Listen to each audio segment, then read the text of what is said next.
Bismillahirrahmanirrahim. Assalamualaikum warahmatullahi wabarakatuh.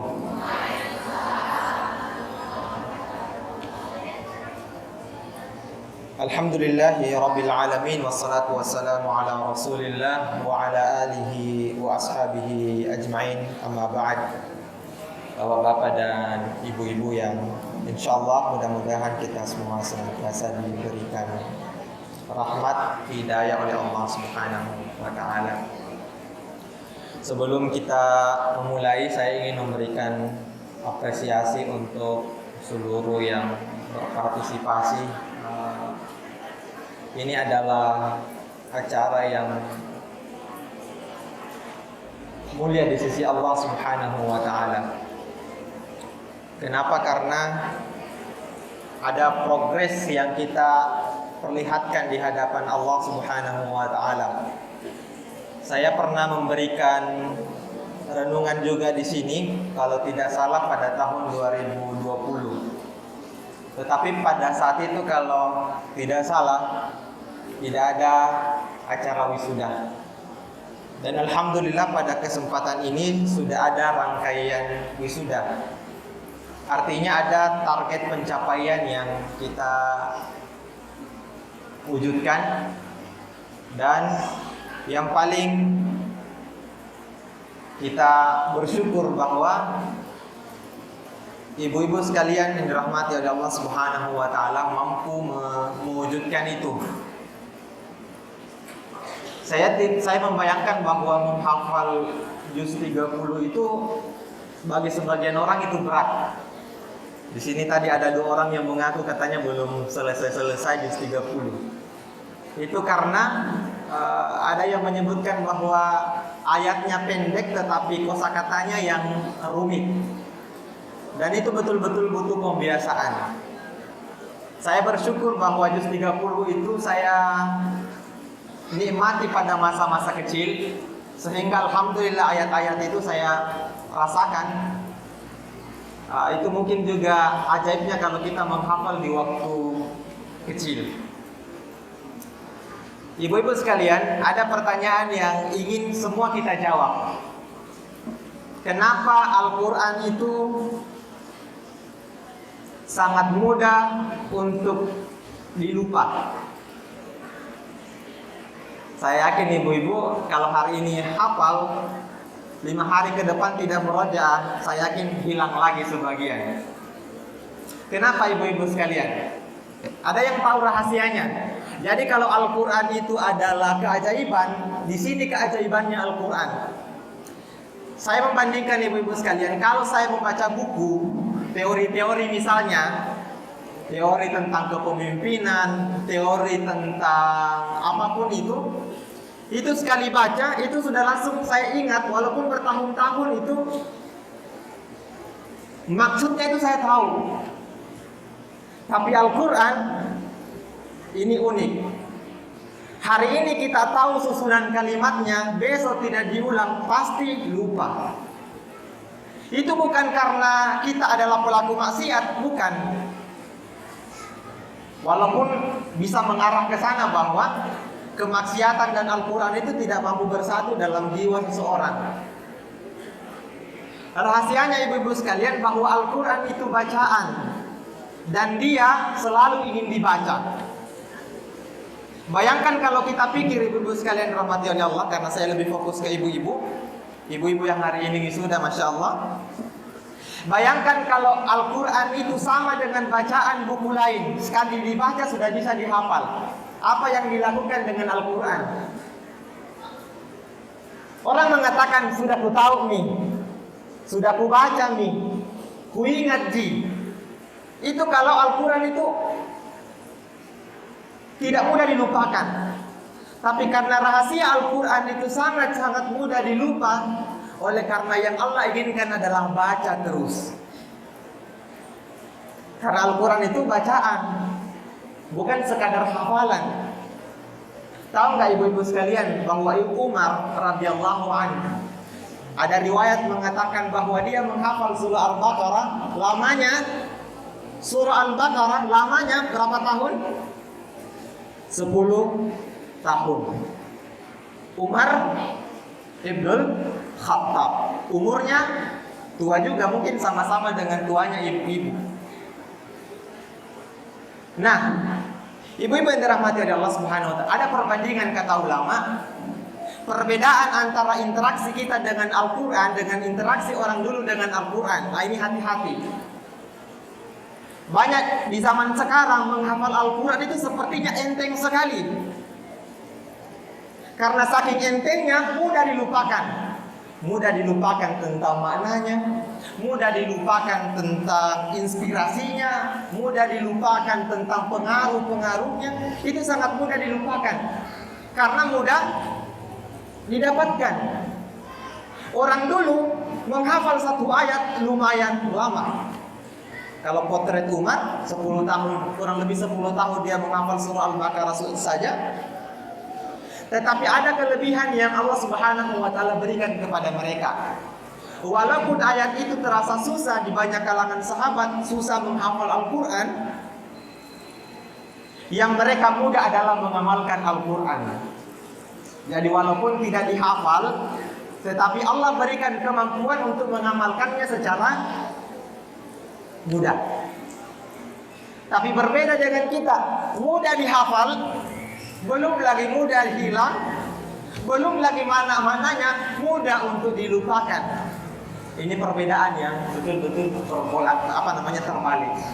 Bahwa ulama terdahulu, orang-orang terdahulu susah menghafalnya, tetapi Allah berikan kemudahan untuk mengamalkan seluruhnya. Tapi berbeda dengan kita, sangat mudah untuk dihafal. Anak SD 7 tahun sudah hafal 30 juz. Ada program 30 hari hafal 30 juz. Ada program 3 bulan 30 juz. Subhanallah. Tetapi apa yang terjadi? Banyak di antara itu realitasnya adalah banyak yang dilupa oleh karena sangat mudah untuk didapatkan. Nah, ini kadang-kala terjadi pada realitas kehidupan kita. Apa yang mudah didapatkan biasanya mudah untuk dilupa jasanya. Tetapi apa yang mati-matian kita perjuangkan biasanya pengaruhnya itu pun akan kuat. Hadirin rahmati Allah Subhanahu wa taala, saya kira itu menjadi potret daripada keajaiban Al-Qur'an, bahwa keajaiban Al-Qur'an itu sebetulnya adalah tentang bacaannya. Bukan pada seberapa kuat kita menghafalnya, tetapi seberapa sering kita membacanya. Ibu-ibu sekalian rahmati Allah, saya pernah ditegur oleh salah seorang dokter di bidang Quran. Saya membaca Al-Quran dengan menggunakan hafalan saya, karena waktu itu saya diminta untuk mengaji. Saya langsung membaca ayat yang menjadi andalan saya. Terus dia bilang, ini HP, ini Quran kau baca, jangan sampai kau salah. Apa pelajarannya ibu-ibu sekalian? Bahwa Al-Quran itu harus dijaga betul, jangan sampai kita salah dalam melepaskannya. Walaupun mungkin kita hafal, tetapi sebagai antisipasi kita tidak salah di dalam membacanya, maka tetap standby-kan Al-Quran. Supaya kalau kita salah di dalam menghafal Al-Quran, membaca Al-Quran, kita bisa kembali memperbaikinya. Hadirin rahmati Allah Subhanahu wa taala. Renungan kali ini sepertinya bagi saya itu adalah renungan yang berbeda. Di tahun 2020 ada orang yang saya dekat dengan beliau, duduk dekat dengan beliau. Beliau itu buta. Ada yang tahu namanya? Beliau buta, tapi menurut cerita-cerita yang saya dengar, beliau telah hafal 15 juz. Yang saya dapati, beliau selalu datang ke masjid lebih awal. Siapa? Iya, betul. Waktu saya ceramah di sini tahun 2020, dia ada duduk di belakang dan dia hadir sampai selesai. Apa maknanya hadirin rahmati Allah Subhanahu wa taala? Apa yang kita kenang dengan pasangan dengan Allah Subhanahu wa taala takdirkan beliau seperti itu. Tapi beliau mampu hafal Quran 15 juz yang saya tahu dari beliau. Tapi penglihatan tidak melihat tuh ya. Beliau tidak melihat. Ini kadangkala yang membuat renungan seperti ini lebih mujarab. Saya tidak habis pikir, kalau tidak salah satu cara yang beliau lakukan ketika menghafal sampai 15 juz itu adalah dia meminta orang untuk membacakan ayat atau dia menggunakan speaker. Betul Bu ya? Ini info yang saya dengar dari cerita-cerita tentang Pak Sabah. Saya tidak habis pikir ibu-ibu sekalian, dengan upaya seperti itu beliau mampu hafal Quran. Beliau mampu selalu optimal dengan Al-Quran. Beliau selalu menjaga diri dengan waktu sholat. Selalu hal-hal istimewa tentang Pak Sabah itu ya bisa kita bicarakan dengan beliau. Tetapi tidak lama setelah pengajian akhir tahun itu saya mendengar bahwa beliau meninggal. Kalau tidak salah saya masih di MTK waktu itu. Rangkaian kehidupan ibu-ibu sekalian itu singkat. Tetapi bila dalam hidup mempersembahkan yang terbaik, maka kenangan itu sepenuhnya akan teringat, bahkan tidak terbatasi oleh zaman.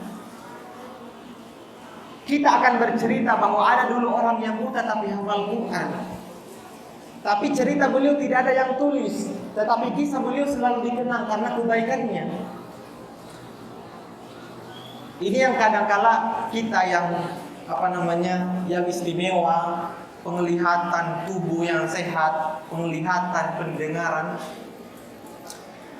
Saya yakin ibu-ibu melihat kemarin waktu opening Piala Dunia Qatar. Iya ya, ada yang melihat openingnya.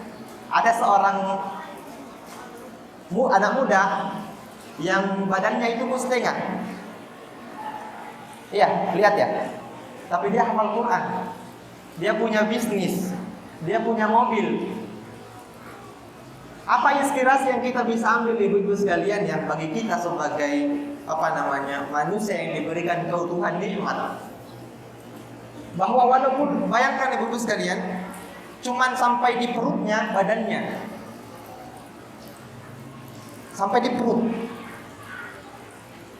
Dan para pembesar-pembesar Qatar, elit-elitnya Qatar itu sangat hormat betul dengan beliau. Bahkan mungkin karena saking hormatnya kepada beliau, dia diberikan kesempatan untuk membacakan Al-Quran pada perhelatan Piala Dunia Qatar 2022. Apa maknanya ibu-ibu sekalian? Bahwa orang menghafal Al-Quran itu bukan semata tentang bagaimana kita membaca Al-Quran, bagaimana kita menghafal kalam-kalam Allah, tetapi di balik daripada rahasia itu ada banyak kemudahan yang kemudian kita dapatkan. Ada yang saya renungi ibu-ibu sekalian, bahwa betapa banyak ulama terdahulu kita sama sibuknya seperti kita. Ada yang menjadi seorang suami yang bekerja di kantor dan lain sebagainya, sama sibuknya seperti kita. Tetapi ada yang berbeda dari waktu yang dia gunakan. Waktu yang dia gunakan adalah di situ ada kontribusi untuk umat. Di situ ada kebermanfaatan yang luas. Di situ ada ilmu yang disebarkan. Dan banyak lagi hal-hal produktif yang dia lakukan. Dan itu ibu-ibu sekalian rahmati Allah, itu yang saya renungi. Kira-kira kontribusi apa yang bisa kita lakukan agar umat ini bisa maju sebagaimana umat-umat terdahulu maju. Padahal kesibukan yang sama yang kita lakukan dengan kesibukan mereka. Tetapi kenapa tidak seberkah waktu yang mereka lakukan dengan waktu yang kita lakukan? Mungkin salah satu rahasianya ibu-ibu sekalian yang disampaikan oleh ulama, ada salah satu tips yang disampaikan oleh salah seorang ulama bahwa dawamkan dalam sehari minimal ada yang kita baca, baik dalam hafalan maupun dalam bacaan. Karena kenapa? Kuantitas waktu boleh sama, tetapi kualitas amal pasti berbeda. Ibu-ibu yang dirahmati oleh Allah Subhanahu wa taala, kita diberikan waktu 24 jam. sama-sama 24 jam. Tetapi ada orang diberikan waktu 24 jam sama, tetapi amal yang dia berikan banyak, padahal waktunya sama. Sementara kita juga menggunakan waktu 24 jam, 60 menit dalam 1 jam, tetapi rasa-rasanya kalau kita hitung, itu tidak ada pengaruh, bahkan tidak memberikan kontribusi bagi kehidupan kita. Itu karena salah satu maknanya adalah mungkin saja hidup kita belum diberkahi oleh Allah Subhanahu wa taala. Maka renungan yang paling pantas untuk kita renungi pada kesempatan yang berbahagia ini, hadirin rahmati Allah Subhanahu wa taala, satu renungan dari percakapan seorang ulama dengan salah seorang presenter. Dia ditanya, ibu-ibu sekalian, bapak-bapak dan ibu sekalian, dia ditanya, apa tolak ukur kamu wahai ulama sudah dianggap sebagai orang yang beriman?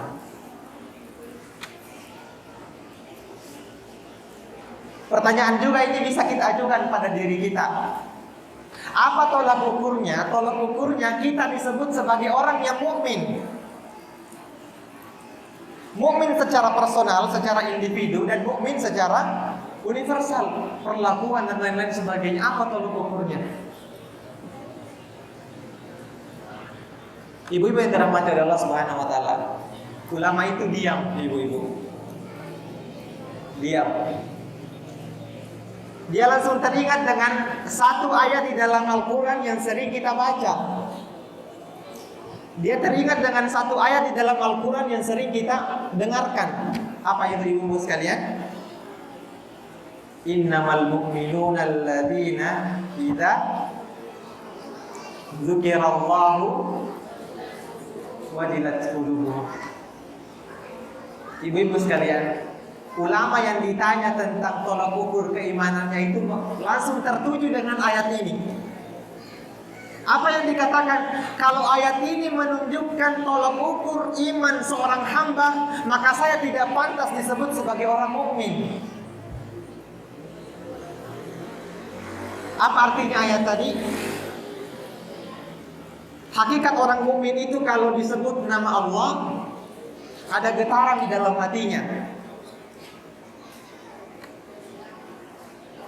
Ibu-ibu yang dirahmati oleh Allah Subhanahu wa taala, pernahkah kita merasa hal yang sama kalau di dalam zikir kita itu, atau misalnya ada orang yang berzikir dan disebut dengan nama Allah Subhanahu wa taala, kondisi yang sama seperti dipotretkan di dalam Al-Qur'an. Kalau mendengar nama Allah, ada getaran di dalam hati. Ini renungan tentang tauhid, ibu. Ini renungan tentang keimanan. Jangan sampai kita menganggap diri kita beriman, tapi imannya seperti orang Badui. Apa itu imannya seorang Badui, ibu-ibu sekalian? Datang kepada Nabi, pede, mengaku bahwa ya Nabi, saya ini sudah beriman. Dilihatlah orang itu, orang Badui itu, lalu kemudian Nabi mengatakan, katakan kamu itu belum beriman, baru Islam. Jangan sampai status kita yang hadir hari ini masih berstatus sebagai Islam, belum pada taraf mukmin.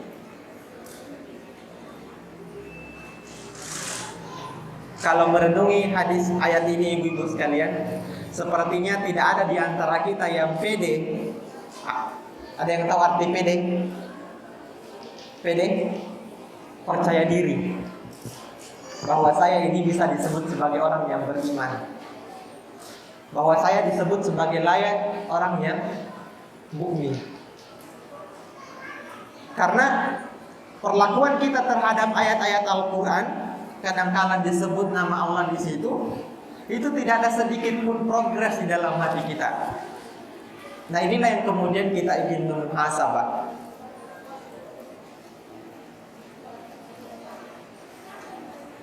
Sangat ketat ya syarat dari Allah Subhanahu wa taala untuk menunjukkan seorang itu menjadi orang yang mukmin. Sangat-sangat ketat. Ada yang ingin saya bacakan ibu-ibu sekalian yang rahmati Allah Subhanahu wa taala. Ayat ini sejalan dengan surah Al-Mu'minun. Ada yang tahu ayat yang pertama dari surah Al-Mu'minun? Qad aflahal mu'minun. Saya baca-baca itu ibu-ibu sekalian, itu sepertinya kita akan mengatakan bahwa kita ini belum layak disebut sebagai orang yang mukmin. Ada banyak sekali indikatornya. Ya. Qad aflahal mu'minun alladzina hum fi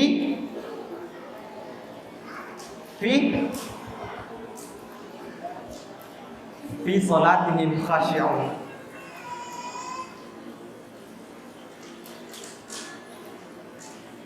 Indikator yang kedua ini berat. Menjadi khusyuk di dalam salat. Ada yang mampu menjamin di antara kita kalau salat khusyuk? Yang diingat adalah pikiran-pikiran tentang progres kehidupan masa depan, bukan akhirat. Ini berat. Salat khusyuk itu walaupun sudah banyak pelatihannya, tetapi itu butuh keyakinan. Sangat-sangat berat. Lalu indikator kita disebut sebagai qad aflahal mu'minun, orang mukmin yang beruntung itu pertama syaratnya. Kalau sholat dia khusyuk. Makanya syarat yang pertama tadi bahwa orang beriman itu kalau disebut nama Allah bergetar hatinya. Dan tidak akan mungkin bergetar hatinya kalau kita tidak mampu melakukan sholat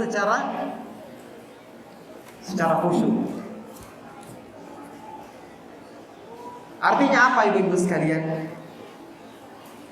Pembaharuan keimanan itu perlu untuk dilakukan karena standar keimanan kita yang ditetapkan oleh Allah Subhanahu wa taala betul-betul komplit. Betul-betul susah untuk digapai. Maka ada cerita dari ulama, dari sahabat, karena saking khusyuknya terkena panah dicabut tidak terasa. Kebayang gak Bu Ibu sekalian kalau ada orang seperti itu? Ya, kalau mungkin kita terkena panah yang dilakukan adalah langsung berdiri dan langsung ke rumah sakit. Ini dia salat khusyuk. Yang cabut panahnya dari badannya itu, ada yang menyandarkan ini bahwa yang dikasih seperti itu adalah Ali radhiyallahu anhu. Bahwa Ali yang salat saking khusyuknya terkena panah, dia tidak rasakan sampai kemudian nanti betul-betul selesai salat ternyata ada luka yang ada dalam tubuhnya. Ini syarat yang pertama yang bisa kita renungi ibu-ibu rahmati Allah Subhanahu wa taala. Ini berat sekali. Saya membaca ayat ini ibu-ibu sekalian itu kita bisa membayangkan bahwa standar ideal daripada keimanan kita kepada Allah Subhanahu wa taala itu betul-betul perjuangan yang luar biasa. Nah, yang kedua, ini kalau membaca surah Al-Mu'minun ini banyak sekali banyak sekali spesifikasi orang yang disebut sebagai dalam Al-Qur'an qad aflahal mu'minun. Yang kedua, syarat yang kedua adalah walladzina hum anil lagwi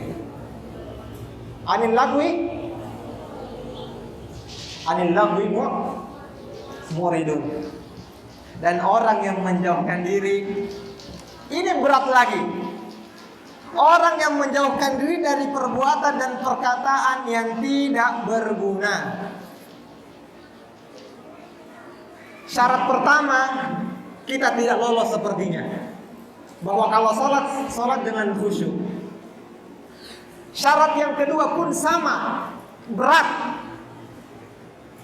Standar keimanan itu kalau ada perbuatan dan perkataan yang sia-sia tapi mampu kita tinggalkan. Biasanya kalau dalam percakapan, dalam diskusi, semakin indah terasa itu percakapan kalau ada namanya orang di situ yang jelek-jelek disebut. Itu seakan itu seperti adonan yang enak, yang indah untuk disantap. Kalau dalam percakapan itu, atau bahkan tidak sah rasanya kalau dalam diskusi tidak disebut kejahatannya orang.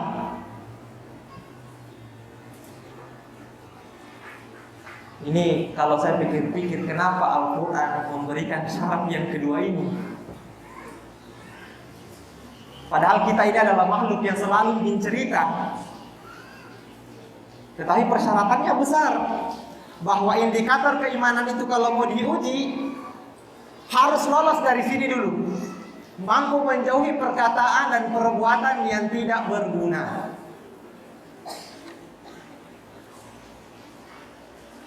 Sekarang sudah 48 ibu-ibu sekalian rahmati Allah.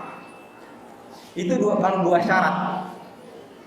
Jadi kalau kita visualisasikan ibu-ibu rahmati Allah Subhanahu wa taala, standar keimanan seseorang itu atau dia layak disebut sebagai orang yang mukmin. Kalau yang pertama adalah disebut nama Allah, ada getaran di dalam hati. Itu poin utamanya. Biasanya kalau sholat ada rukun-rukunnya, ada sunnah-sunnahnya. Nah, syarat yang diberikan di dalam Al-Quran ini, Al-Quran sebuah nama yang Allah Subhanahu wa taala berikan juga dengan nama Al-Mu'minun. Jadi bisa dikatakan bahwa ayat ini memuat tentang kiat-kiat untuk menjadi seorang yang mukmin. Berbeda dengan ayat yang lain, misalnya surah yang lain namanya Al-Ikhlas, tapi yang dibahas Qul huwallahu ahad. Ini namanya Al-Mu'minun, yang dibahas adalah kategori atau spesifikasi orang disebut sebagai orang yang mukmin. Itu syarat yang kedua. Yang ketiga, ibu-ibu yang rahmati Allah Subhanahu wa taala, walladzina hum lizzakati fa'ilun. Kalau ini saya kira ada yang percaya diri mengatakan kalau zakat mah sudah alhamdulillah. Oke, kita lewatkan. Walladzina hum li furujihim hafizun. Nah, ini tantangannya di anak muda walaupun tidak sepenuhnya. Walladzina hum li furujihim hafizun, orang yang menjaga kemaluannya. Ini aneh-aneh ibu-ibu rahmati Allah Subhanahu wa taala. Ada berita informasi terbaru, ada seorang anak muda yang menikah dengan anaknya si ibu, dan ternyata si ibunya berhubungan dengan si menantunya. Secara pikiran ini tidak masuk logika, tetapi ini menjadi tantangan tersendiri bahwa ada hal yang harusnya memang kita jaga untuk generasi kita yang akan datang. Belum lagi beberapa kejadian yang baru terjadi yang dekat sekali dengan kita. Ya, gara-gara anak SD yang pacaran ditolak cintanya misalnya, itu kemudian tega membunuh pacarnya dan dibawa ke hutan-hutan. Yang baru terjadi misalnya ada seorang anak muda yang diputuskan cintanya lalu kemudian dia curhat, dan yang paling anehnya dia diberikan panggung untuk bisa tampil di media nasional. Jadi ini seakan bahwa memang berat tanggung jawabnya ibu-ibu sekalian sebagai pemegang kendali daripada generasi kita ke depan, itu sangat-sangat berat. Orang yang mengatakan bahwa kalau sudah menikah sudah selesai. Walladzina hum li furujihim hafizun. Kategori yang selanjutnya ibu-ibu yang dirahmati oleh Allah Subhanahu wa taala, walladzina hum li amanatihim wa ahdihim ra'un. Menjaga amanah. Ada yang saya belum cross check secara mendalam ibu-ibu yang dirahmati oleh Allah, tetapi ada satu riwayat yang menyebutkan bahwa salah satu-satunya yang pertama kali ditinggalkan dalam amalan umat ini adalah pertama adalah melalaikan amanahnya. Pertama adalah melalaikan amanahnya. Karena amanah itu saking berat. Misalnya amanah sebagai seorang pemimpin di dalam skop masyarakat. Atau misalnya melalaikan amanah dalam skop keluarga. Ini juga amanah. Ini riwayat mengatakan bahwa yang pertama kali dilalaikan oleh umatku nanti adalah melalaikan amanah yang diberikan. Dan ini yang sering condong untuk kita main-mainkan. Diberikan amanah ini tidak tuntas, mengambil amanah lain tidak tuntas lagi, mengambil lagi amanah lain tidak tuntas lagi. Soalnya ini jadi permainan.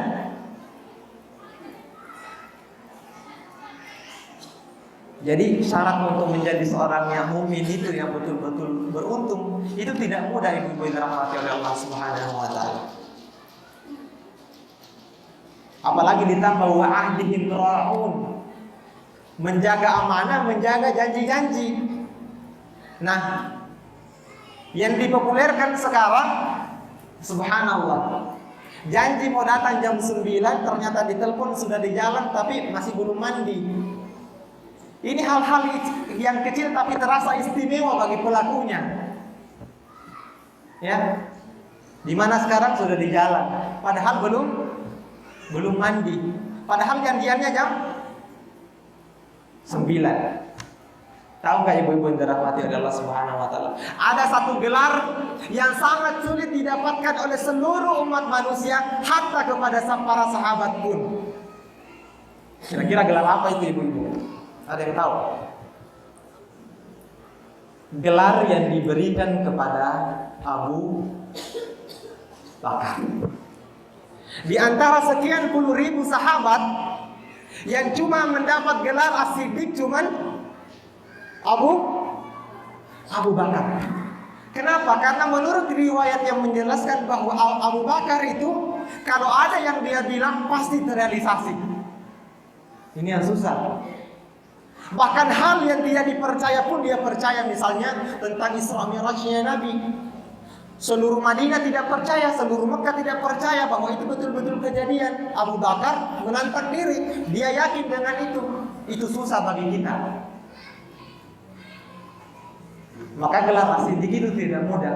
Di antara puluhan ribu sahabat yang cukup mendapatkan gelar As-Siddiq itu cuma Abu Bakar As-Siddiq, karena gelar itu hanya diberikan betul-betul orang yang terpercaya. Bahkan kalau kita membaca ibu-ibu yang dirahmati oleh Allah, ada riwayat yang menyebutkan bahwa sampai-sampai Umar ibn Khattab setelah Islam pun masih meragukan tentang kenabiannya Nabi. Karena ada beberapa perseteruan yang tidak masuk di logika Umar ibn Khattab. Tetapi begitu Umar ibn Khattab menghadap kepada Abu Bakar, langsung Abu Bakar mengatakan, saya tidak percaya apa yang kamu omong, yang kamu bilang. Yang saya percaya adalah dari Nabi kita Muhammad SAW. Itu sangat-sangat berat. Syarat yang selanjutnya, walladzina hum ala salatihim yuhafizun. Saya juga berpikir ini al-mu'minun ini kok aneh ya. Maksudnya ajaib. Di ayat yang pertama ditegaskan bahwa syarat untuk menjadi orang mukmin yang betul-betul mukmin adalah kalau dia salat, walladzina hum lis-salati khashi'un. Kalau dia salat. Tetapi pada ayat yang selanjutnya setelah membahas seluruh syarat-syarat itu, kenapa disebutkan walladzina hum ala shalawatihim yuhafizun? Lagi-lagi tentang salat. Maka tidak heran kalau hadis yang mengatakan bahwa amalan yang pertama kali dihisab oleh Allah adalah tentang amalan salat. Hadirin rahmati oleh Allah Subhanahu wa taala, ini yang menjadi renungan kita. Dan kata Allah Subhanahu wa taala, siapa yang menjaga 4 komponen ini? Ada yang bisa hafal? Ini oleh-oleh untuk kita bawa pulang. Pertama, Salatnya khusyuk. Itu poin pertama. Yang kedua apa? Ya. Apa yang kedua? Hah? Apa yang kedua, ibu-ibu? Ya? Za?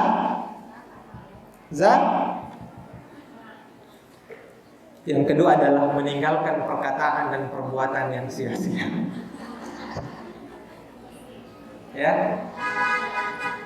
Ini selalu diucapkan, bukan bahwa mengintervensi orang-orang yang selalu berbuat seperti ini, tetapi memang sering harus sering diucapkan agar ada perbaikan di dalam diri kita.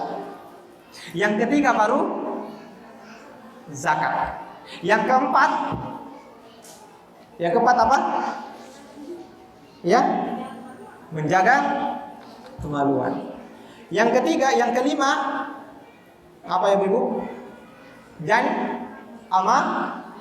Amanah dan itu yang kelima. Yang keenam, kembali ke salat. Baru kemudian yang ketujuh. Nah, kata Allah Subhanahu wa taala, siapa yang melakukan 7 komponen daripada syarat keimanan seseorang itu, ulaika humul warisun. Secara penuh ambil bagian. Alladzina yarisunal firdausa hum fiha khalidun.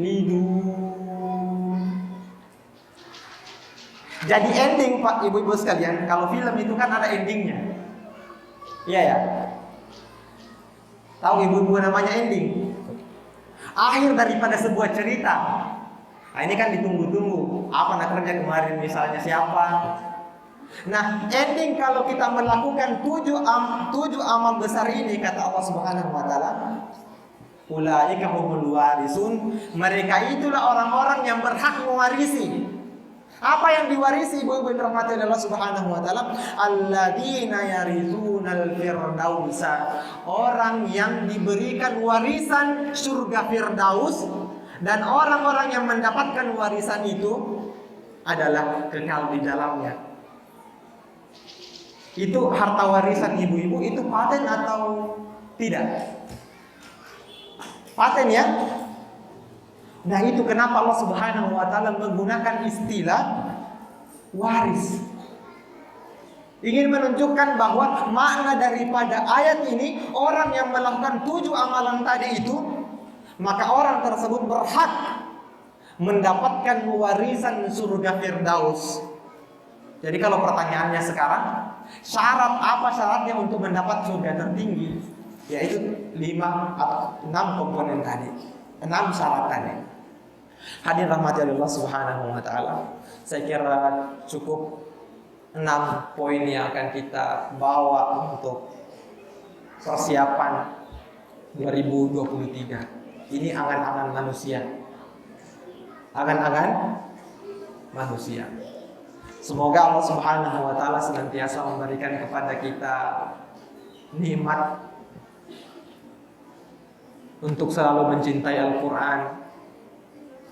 Semoga Allah Subhanahu wa taala memberikan kepada nikmat untuk selalu mencintai orang-orang terdekat kita. Semoga Allah Subhanahu wa taala senantiasa memberikan kecintaan kita untuk selalu mencintai kedua orang tua kita. Semoga Allah Subhanahu wa taala memberikan kepada kita hidayah, rahmat untuk senantiasa bersyukur atas nikmat yang Allah Subhanahu wa taala berikan. Karena betapa ruginya kita, ibu-ibu yang dirahmati oleh Allah Subhanahu wa taala, kalau kemampuan bersyukur itu tidak mampu kita wujudkan dalam keseharian kita. Semoga Allah Subhanahu wa taala memberikan kepada kita hidayah, petunjuk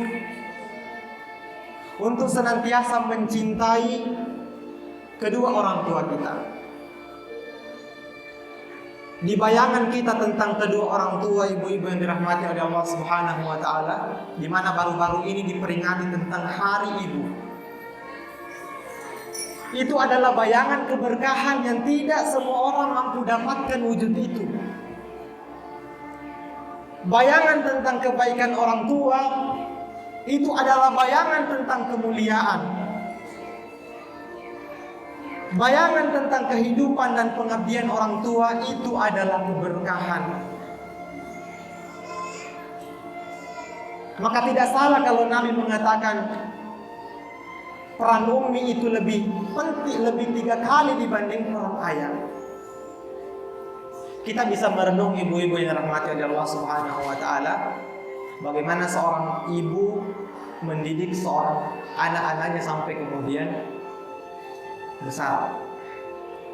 Ini adalah bayangan yang seringkali dilupakan kalau kita juga sudah seperti berposisi sebagai orang tua. Bayangan-bayangan seperti ini kita tidak sadari lagi. Padahal bayangan-bayangan seperti itu, ibu-ibu yang dirahmati oleh Allah Subhanahu wa taala, harusnya sering-sering kali diingat. Tetapi yang paling celaka sebenarnya adalah kalau kita tidak mampu memaksimalkan kemampuan kita untuk mencintai kedua orang tua kita, mengabdi orang tua kita, lalu kemudian ada satu yang terlupa adalah tentang doa-doa kita kepadanya. Kemarin ibu-ibu yang dirahmati Allah Subhanahu wa taala, ada ceramah di sini yang disampaikan oleh Ustadz Fadlullah. Bayangan tentang orang tua itu kemudian mencuat karena ada orang yang kemudian Allah Subhanahu wa taala, orang tuanya ini yang diceritakan itu ibu-ibu yang dirahmati oleh Allah Subhanahu wa taala, orang tuanya dahulu ini adalah orang tua yang bejat. Kita tidak menemukan kebaikan di dalam dirinya. Tetapi karena kemauan anak-anaknya untuk mendoakan kepada orang tuanya, menjadikan kedua orang tuanya ini terbebas daripada siksaan kubur. Alhamdulillah. Jangan pernah kita menganggap bahwa kebaikan orang tua itu mampu menyelamatkan dia dengan kebaikan yang dia pernah lakukan. Itu tidak. Justru yang paling ditunggu dari orang tua, walaupun kita tahu bahwa kehidupannya dulu itu baik, saleh dan lain sebagainya, tetap dia mendambakan doa-doa anaknya. Karena itu di dalam hadis Nabi kita Muhammad SAW sangat mementingkan tentang orang tua, sangat mementingkan tentang doa seorang anaknya.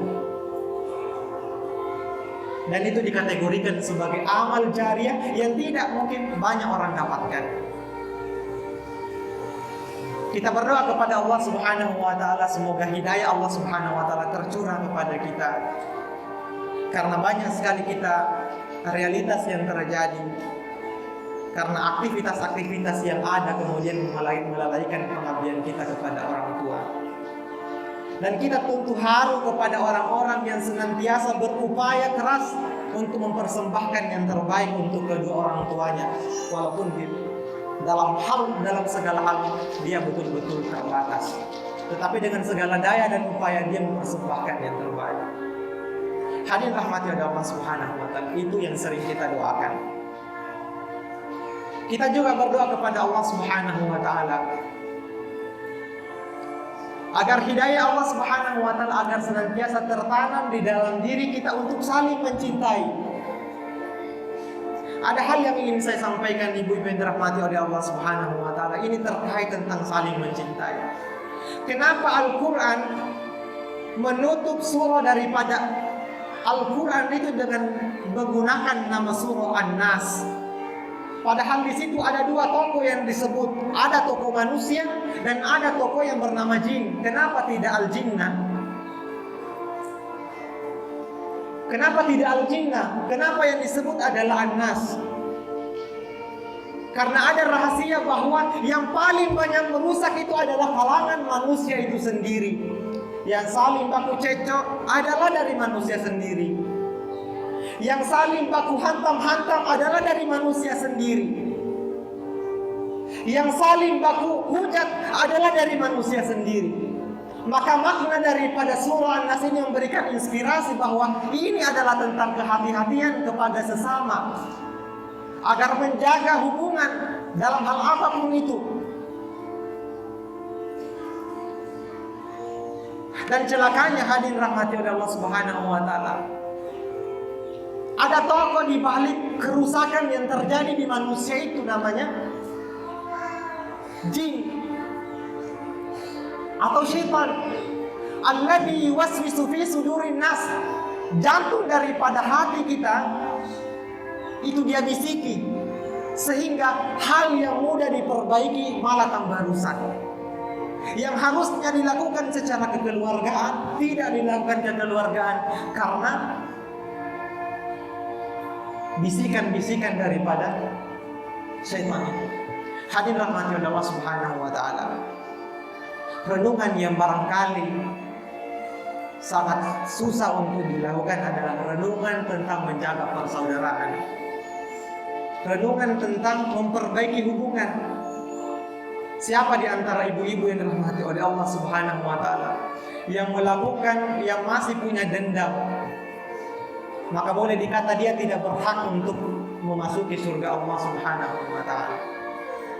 Kita pernah mendengar cerita bahwa ada seorang sahabat yang tidak bagus sholat lainnya. Sholat yang lain pun tidak seperti sahabat-sahabat yang lain. Tetapi apa yang membuat Allah iri kepada dia? Para sahabat iri kepada dia cuma satu, ibu-ibu yang dirahmati Allah Subhanahu wa taala. Karena keinginannya untuk memberikan maaf kepada saudaranya, saudara-saudara yang lain. Tapi level daripada tinggi memaafkan itu adalah level mendoakan orang-orang yang pernah menyakiti kita. Ini yang sangat sulit untuk kita wujudkan, hadirin rahmati Allah Subhanahu wa taala. Maka perenungan ini sesungguhnya merenungkan tentang eksistensi kita sebagai manusia. Apakah kita ini betul-betul mampu mewujudkan keimanan yang kokoh? Dan renungan yang selanjutnya adalah mampukah kita menjaga persaudaraan? Ada 3 macam dakwah yang sering saya sampaikan, ibu-ibu yang dirahmati oleh Allah Subhanahu wa taala, tentang ilmu pengetahuan, kemajuan pengetahuan. Yang kedua adalah tentang ibadah, dan yang ketiga adalah tentang sosial. Ibu-ibu yang dirahmati oleh Allah Subhanahu wa taala, semoga di tempat kita ini tidak ada orang yang mati bunuh diri gara-gara kelaparan. Lihat saudara-saudara kita yang secara finansial sangat-sangat kurang. Bagi anda yang punya kemampuan untuk membantu mereka, berikanlah persembahan yang terbaik. Karena kata Allah Subhanahu wa taala, kemampuan yang kita miliki secara finansial, banyaknya harta, itu karena pertolongan dari orang-orang yang du'afa di antara kita. Jadi kalau ada orang yang mewah hidupnya, itu menunjukkan, menjadi sinyal bahwa yang dikehendaki daripada kemewahannya itu adalah dia membantu orang-orang yang lemah. Hadirin rahmati Allah Subhanahu wa taala, cukup sekian apa yang menjadi renungan kita, renungan tentang keimanan, renungan tentang ketakwaan, renungan tentang ibadah sosial. Dan tahukah kita ibu-ibu sekalian, ini penutup, salah satu syarat yang sering kita lupakan, bahwa syarat untuk memasuki surga itu adalah, syaratnya apa ibu-ibu? Idkhalus surur fi qulubil mu'minin, memasukkan kebahagiaan kepada hati-hati orang yang beriman. Ini menjadi syarat dari Allah Subhanahu wa taala agar kita mampu mendapatkan surga. Kalau kita sudah mampu menunjukkan kebahagiaan atau memasukkan kebahagiaan di dalam hati-hati seorang mukmin, bukan malah sebaliknya. Wabillahi taufiq wal hidayah. Wassalamualaikum warahmatullahi wabarakatuh.